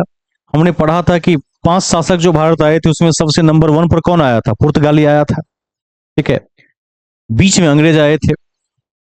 अंग्रेजों ने जब सबको हटाया तो उस समय ईस्ट इंडिया कंपनी केवल ब्रिटिश गवर्नमेंट से लाइसेंस लेकर दुनिया भर में व्यापार करती थी और टैक्स चुकाती थी। शासन का कोई प्रस्ताव नहीं था। शासन का प्रस्ताव पहली बार कब दिखा? जब शाह आलम ने 26 लाख में पूरे देश में व्यापार करने की अनुमति बेच दी। उसके बाद ब्रिटिश सरकार को दिखा करे ये तो क्या है, सोने की चिड़िया वाली बात है। तब ब्रिटिश सरकार ने ईस्ट इंडिया कंपनी के पास आकर हाथ मिलाया और कहा कि हम कानून बनाएंगे और तुम व्यापार करो। मैंने बताया था कि बोर्ड ऑफ डायरेक्टर्स व्यापार को देखता था और बोर्ड ऑफ कंट्रोल शासन को देखेगा। इसी के कड़ी में 1773 का रेगुलेटिंग एक्ट महत्वपूर्ण है। आपने पढ़ा, 4 बातें उसमें उल्लेखनीय है। सारे एक्ट्स को आपने देखा। तो जो भारत विजय का इतिहास है वो लगभग 100 वर्षों का है। मोटा मोटा देखें तो 1757 के प्लासी के युद्ध से लेकर और 1857 तक का इतिहास है, 100 वर्षों का है। इस कड़ी में अंग्रेजों ने कभी भी यह नहीं सोचा कि देश को किस आधार पर लेकर चलना है। उन्होंने जो प्रदेश वगैरह जीते बनाए उसमें बेमेल था सब कुछ। एक लक्ष्य था विजय। इस देश की संस्कृति, भाषा, क्षेत्रीयता, भौगोलिकता, उनके जेहन में कुछ नहीं था। कंपनी के जेहन में था व्यापार और क्राउन के हाथ में था कि हम शासन करके अधिक से अधिक लाभ कमा सकें और एक साम्राज्य बसा सकें, कॉलोनी बसा सकें अपनी। इस पद्धति में क्या हुआ, बीच में आ रहे थे देसी रजवाड़े, प्रिंसली स्टेट्स ऑफ इंडिया, और कई राज्य बेमेल हो गए। क्षेत्र बन नहीं सका राज्यों का, भाषा के हिसाब से, संस्कृति के हिसाब से। आप बिहार को ही देखेंगे तो उत्तर बिहार का कल्चर एकदम डिफरेंट है, दक्षिण बिहार का कल्चर एकदम डिफरेंट है। मैथिली के क्षेत्र में जाइए, आपको सौम्य स्वभाव के लोग मिलेंगे, उनकी भाषा बहुत मधुर है। दक्षिण बिहार में भोजपुरी वाले क्षेत्र में जाइए, मगही की तरफ जाइए, उनकी भाषा बिल्कुल ही बेमेल है। रहन सहन अलग है, सोच अलग है, प्रकृति अलग है। यदि आप उत्तर प्रदेश को देखते हैं तो उत्तर प्रदेश को एक बार मायावती ने प्रस्ताव दिया था कि इसको 4 अलग अलग राज्य में बांट देना चाहिए, भाषा और भौगोलिकता और संस्कृति और क्षेत्र के आधार पर। क्योंकि पूर्वांचल का जो हिस्सा है उसका कल्चर अलग है। पश्चिमी उत्तर प्रदेश में ठेठ भाषा है, खड़ी बोली है, जो हरियाणा की बोली से मैच करती है। राजस्थान को देख लीजिए, हरियाणा के सीमा प्रांत का क्षेत्र खड़ी बोली बोलता है, अन्य क्षेत्र की भाषा अलग है। तो एक ही राज्य में इतनी बेमिलता है, संस्कृति की बेमिलता है, मल्टीलिंग्वी कल्चरल है। तो इस कंडीशन में जब देश आगे बढ़ा, मार्लेमिंटो सुधार हुआ, मॉन्टेग्यू चेम्सफोर्ड सुधार हुआ, तो ये वो समय था जब 1919 के आसपास बड़े पैमाने पर राष्ट्रीय स्तर पर इस चीज की बात उठने लगी थी और सभी नेताओं ने इसको प्रमुखता से उठाया। खास करके कांग्रेस ने 1921 में अपना संविधान संशोधन किया था और अपने जो क्षेत्रीय शाखाएं थी उसको भाषा के आधार पर पुनर्गठित भी किया था कांग्रेस ने, क्योंकि कांग्रेस अब चुनाव लड़ रही थी। आप सबको याद होगा 1909 के बाद क्या है, एक्टिव है चुनाव में कांग्रेस, हर बार चुनाव लड़ती है, पैरेलल में आती है, सरकार का हिस्सा बनती है कांग्रेस। तो अपने कार्यालय में परिवर्तन भी किए, लेकिन ये परिवर्तन काफी नहीं था, ये तो अपने लिए किया। बाद में जब देश आजाद हुआ तो जिन राज्यों को लगता था कि हमें अलग कर दिया जाए, हमारा क्षेत्र काट दिया जाए, हम भाषा के आधार पर एक नया स्टेट बनेंगे, आज बिहार में मिथिला राज्य की बात हो रही है। क्यों हो रही है? क्योंकि भाषा के आधार पर और संस्कृति के आधार पर मिथिला एक ऐसा क्षेत्र बन जाता है जिसकी संस्कृति दक्षिण बिहार से मैच ही नहीं करती है, और इसका कारण है कि विकास के दौर में मिथिला उपेक्षित रह जाता है कहीं ना कहीं। तो ये समस्या लगभग संपूर्ण देश की थी। तो इसी इतिहास को अब हम देखेंगे, 4-5 पॉइंट लिख लेते हैं। लिखिए, अंग्रेजों के भारत विजय का इतिहास लगभग 100 वर्षों का रहा। 100 वर्षों का रहा। अंग्रेजों के भारत विजय का इतिहास लगभग 100 वर्षों का रहा। 100 वर्षों का रहा एवं इस कड़ी में उन्होंने राज्यों की संस्कृति, भाषा, राज्यों की संस्कृति, भाषा, देसी रियासतों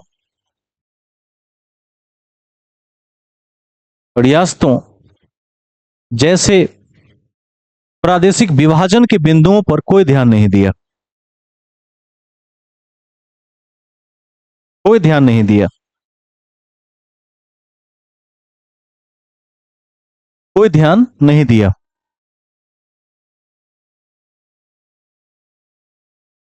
आज आप साउथ में चले जाइए, देखिए क्या हाल है। नॉर्थ का आदमी साउथ में जाके बिल्कुल अनकंफर्टेबल हो जाता है। वो तो जो गूगल ट्रांसलेटर है या एआई है, उसको धन्यवाद करना चाहिए। तो उसमें आप टाइप कर करके उससे बात भी कर सकते हैं, वो तो हिंदी बोलेगा भी नहीं। और नॉर्थ इंडियन के एक आम आदमी का अंग्रेजी कितना खराब है, यह परिभाषित करने की जरूरत नहीं है। लोग यहाँ अंग्रेजी जिस स्तर का बोलते हैं, उससे बढ़िया है कि वो अपना क्षेत्रीय भाषा बोले, ज्यादा ठीक है। बहुत डल लेवल की अंग्रेजी बोलते हैं, दक्षिण में वो भी नहीं चलेगा उनका, उनकी अंग्रेजी हमसे ज्यादा अच्छी है। तो भाषा की एक ऐसी दीवार खड़ी हो जाती है जो भीतर ही भीतर नेशनल इंटीग्रिटी और यूनिटी को चैलेंज करता है। राष्ट्रीय एकता और अखंडता जो संविधान में वर्णित है, उसको चुनौती देता है। भूमि पर इसको आप कैसे लागू करेंगे ग्राउंड लेवल पर?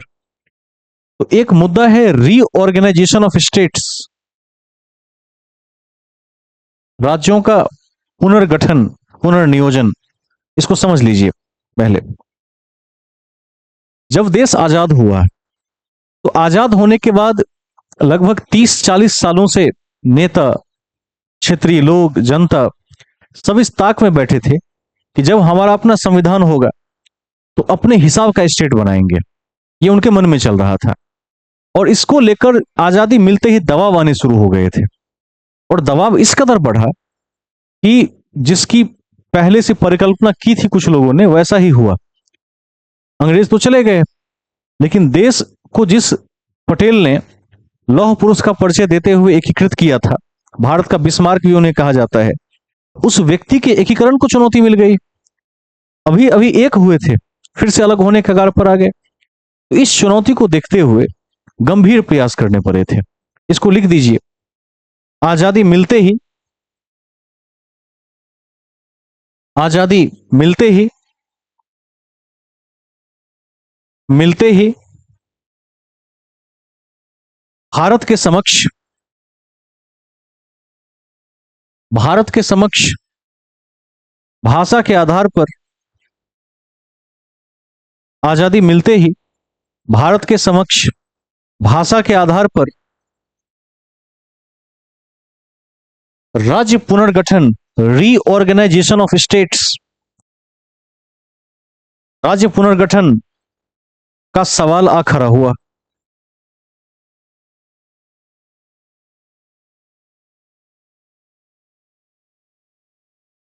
रीऑर्गेनाइजेशन ऑफ स्टेट्स का सवाल आ खड़ा हुआ।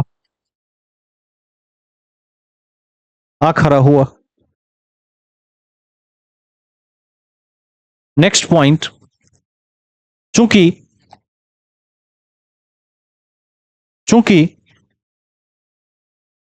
भाषा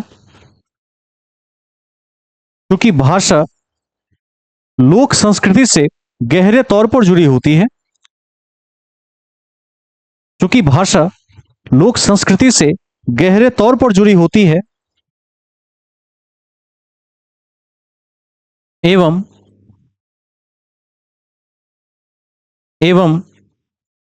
जनता के हाव भाव,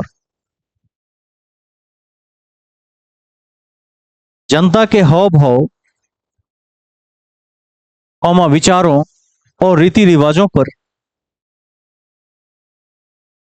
जनता के हाव भाव, विचारों एवं रीति रिवाजों पर इसका बड़ा गहरा प्रभाव होता है।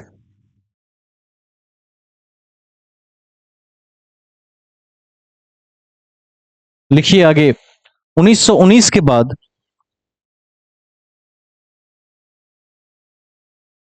1919 के बाद आम जनता और कांग्रेस ने 1919 के बाद आम जनता और कांग्रेस ने अपना सभी कामकाज राष्ट्रीय भाषाओं में करना शुरू कर दिया।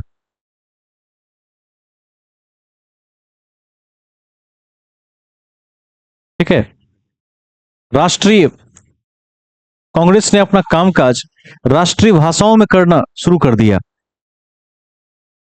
ध्यान रखेंगे, यहीं से जोर पकड़ने लगा। क्यों जोर पकड़ने लगा? तो 1919 वो समय है भारत के इतिहास में जब आम जनता देश के नेशनल मूवमेंट में कूद रही है, बड़े बड़े आंदोलन का हिस्सा है, तो जन जागरूकता चरम पर है, अपने देश की भाषा को इंपॉर्टेंस दे रहे हैं।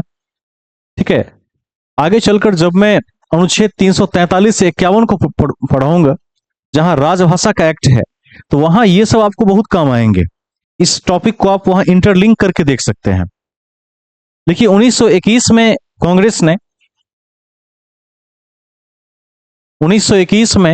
कांग्रेस ने अपने संविधान में संशोधन किया। 1921 में कांग्रेस ने अपने संविधान में संशोधन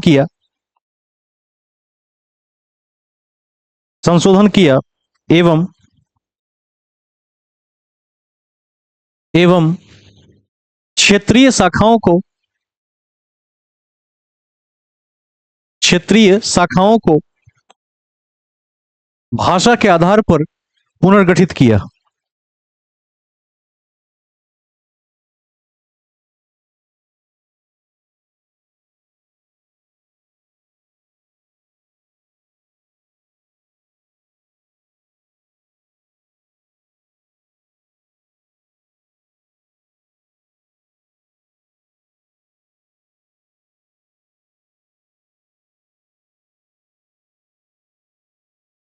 क्षेत्रीय शाखाओं को भाषा के आधार पर पुनर्गठित किया। ठीक है, आगे लिखिए, नेक्स्ट पॉइंट, उस समय कांग्रेस ने बार बार यह दोहराया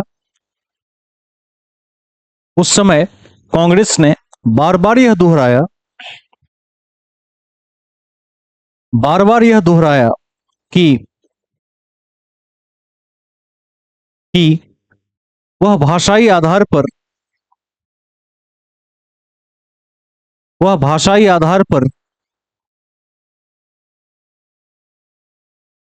प्रादेशिक सीमाओं के पुनर्निर्धारण हेतु प्रतिबद्ध है। वह भाषाई आधार पर प्रादेशिक सीमाओं के पुनर्निर्धारण हेतु प्रतिबद्ध है।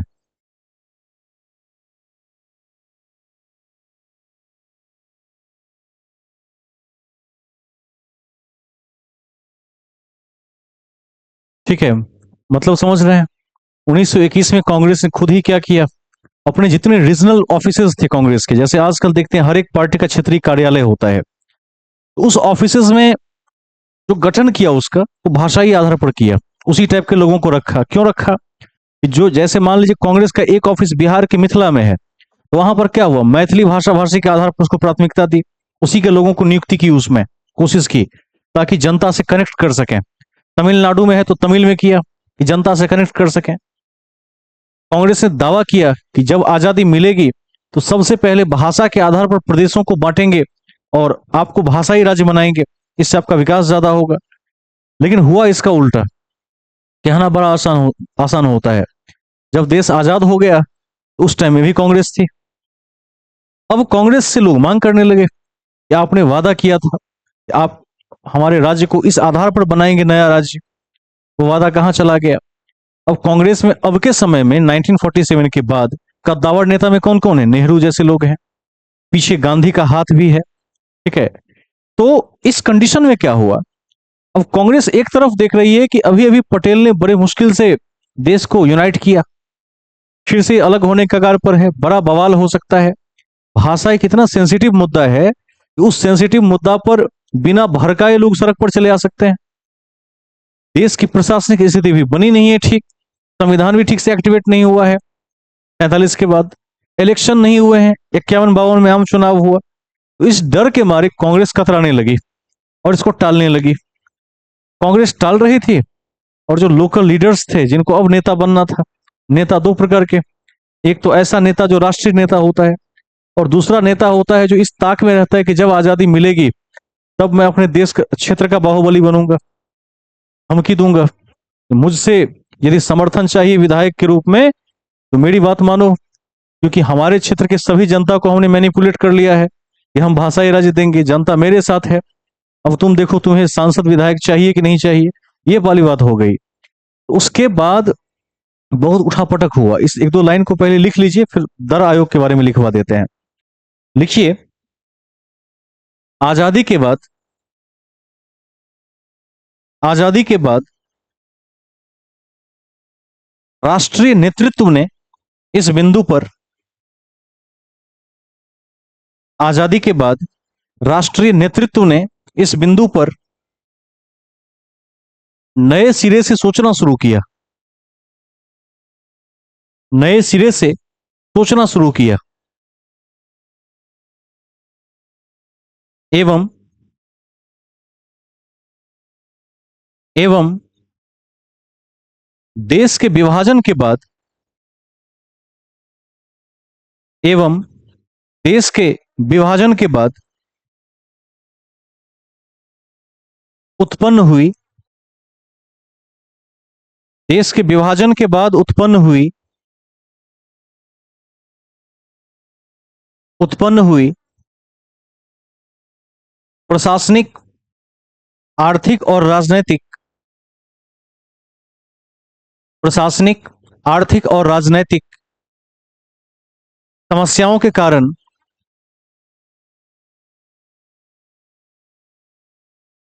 समस्याओं के कारण कांग्रेस अपने वायदों से कतराने लगी।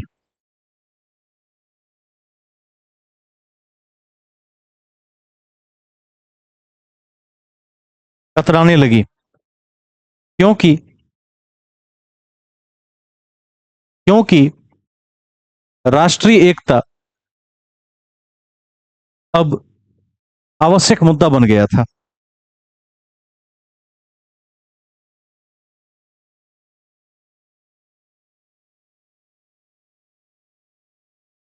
नेक्स्ट पॉइंट,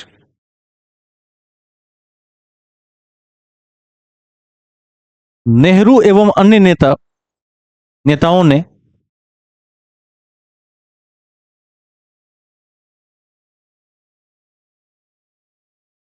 नेहरू एवं अन्य नेताओं ने राष्ट्रीय एकता की रक्षा हेतु राष्ट्रीय एकता की रक्षा हेतु रक्षा हेतु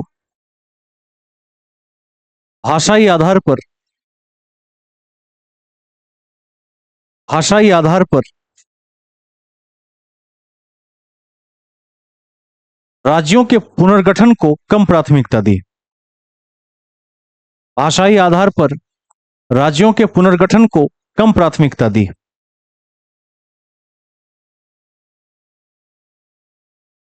एवं एवं विभाजन को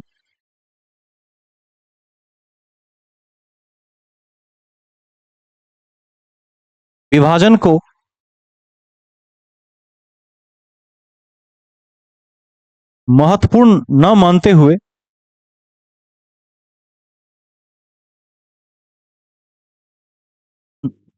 विभाजन के बदले राज्यों का विभाजन कर दीजिए। राज्यों के विभाजन को महत्वपूर्ण न मानते हुए उसे यथा स्थिति यानी स्टेटस क्यो, एक वर्ड है इंग्लिश में, स्टेटस क्यो रखने की प्राथमिकता दी गई। यथा स्थिति रखने की प्राथमिकता दी गई।